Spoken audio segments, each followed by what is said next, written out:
Now we are going to discuss the another problem on Green's theorem. Apply Green's theorem to evaluate line integral 2x square minus y square dx plus x square plus y square dy, where C is the boundary of the area enclosed by x-axis and upper half of the circle x square plus y square is equal to a square. So the question is given line integral, means we have to evaluate surface integral.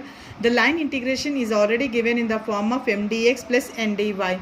And the circle equation is given x square plus y square is equal to a square. And the condition is given that it is enclosed by the x-axis and upper half of the circle. Upper half of the circle means in the figure we will be taking like this. Generally we will be writing the circle as on xy axis like this. Upper half means you are going to take it only the above x-axis value. So coming to the above x-axis, this region, total region you have to find out, the total area you have to find out in the form of surface integral.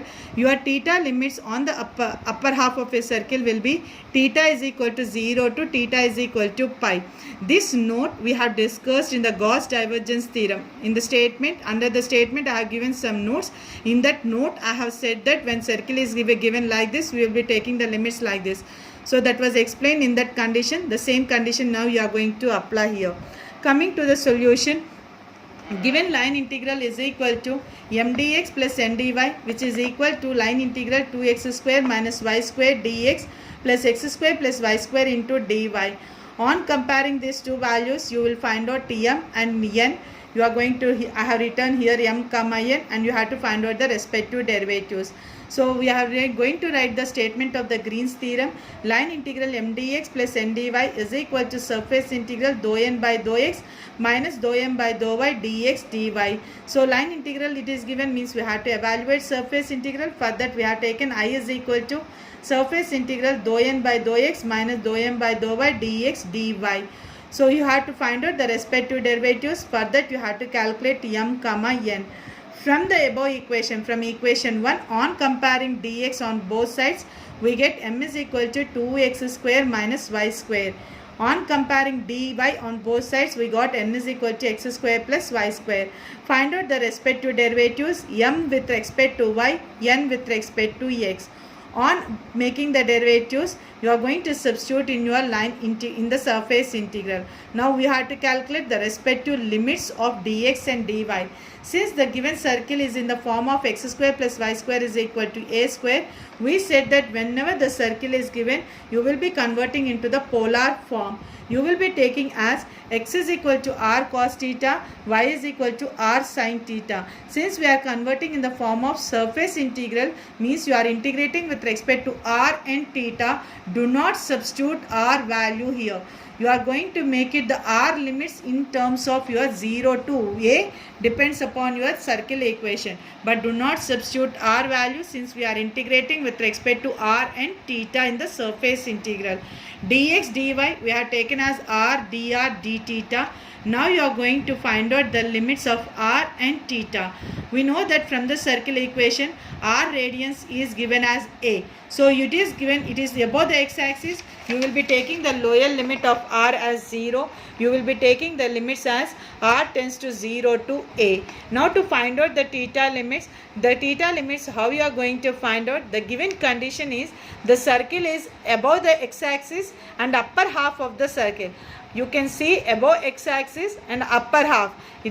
On the circle equation it is saying, so that we are taking the theta limits as 0 to pi.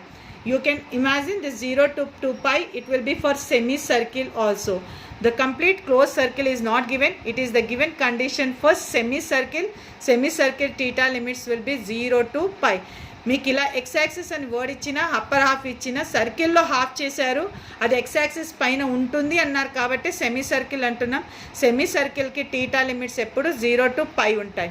Now you are going to substitute the respective derivatives and in the in the surface integral. On applying the respective derivatives, we got I is equal to surface integral 2 of x plus y into dx dy. Now you have to substitute x value, y value, dx, dy and the limits of r and theta in the equation.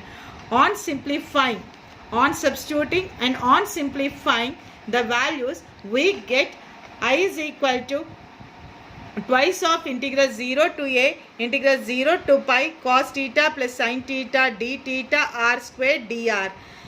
You are going to convert x, y, dx, dy. అవన్నీ substitute చేసిన తర్వాత మనం మొత్తాన్ని ఈ పైన equation అంతా simplify చేస్తే మనకు చివరికి ఈక్వేషన్ వచ్చింది. Now you are going to integrate this equation with respect to theta and r. So first, since both are the limits are constant, you can integrate any one of the equation first here. So here I have integrated with respect to theta and applied the limits here. On applying the limits, we got I is equal to 4 of 0 to a r square dr. Now you integrate with respect to r. On applying the limits, upper limit minus lower limit, we got I is equal to 4a cube by 3. In this question, the specialty of the question is the given about the circle. The circle is also given in the form of semicircle. So for the semicircle, we have taken the limits here. The question is not given about the sphere. To always remember that Green's theorem will depends only on 2D geometry. So no sphere equation will be given here. Only the circle equation depends upon the circle equation. You are going to calculate the r limits and you are going to calculate the theta limits. If the question is given, the same question is given. If the question is given closed circle, then you are going to take it theta limits as 0 to 2 pi. Since the question is given the hint that it is above x-axis and upper half, we have taken the theta limits as 0 to pi.